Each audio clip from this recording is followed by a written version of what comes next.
Auro ഇതാടാ ഇടല്ലൊന്നും വരാൻ പറഞ്ഞില്ല.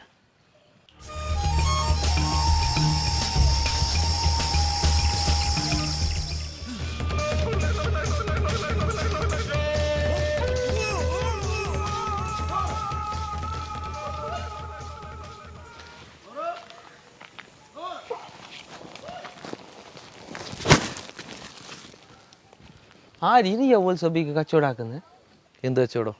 100 എന്ന് പറയുന്ന നിൽക്കുന്നില്ലേ? അത് കച്ചവടാക്കുന്നല്ല. ഈ മൊയ്ഞ്ഞി വന്നിട്ട് അവിടെ 100 വല്ലട്ട് വിളിക്കുന്നത്. ഓൻ ഇങ്ങനെ കുന്നിൻ്റെ മുകളിൽ 100 വല്ലട്ട് വിളിച്ചെങ്കിൽ നാട്ടുകാർ മൊത്തം അറിയുന്നില്ലേ? ഞാൻ ഈ വേഷമല്ല കഷ്ടപ്പെട്ടിട്ട് ഇട്ടിട്ട്. അത് എന്നോട് അറിയുന്നത് നീ? ഓനോട് ഞാൻ പോയിട്ട് പറയാം.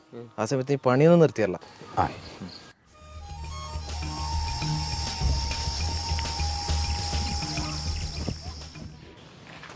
ആയാ വിളിച്ചിട്ടായാ 100 എന്നാക്കണ്ട. 100 കേട്ടി തന്നെ തേച്ചും വിളിക്കി. വേണമെങ്കിൽ അഡ്രസ്സും പറഞ്ഞു. അന്നെങ്കല്ലേ നാട്ടുകാർക്ക് മൊത്തം അറിയും 100 വേഷം മാറിയിട്ട് വന്നേന്ന്.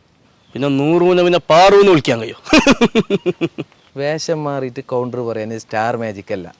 ഞാനുണ്ട് വേഷം തീരെ പോരാ. ഒരാൾ വേഷം കെട്ടിയിട്ട് വരാലും ഇങ്ങനെയാ വരല്.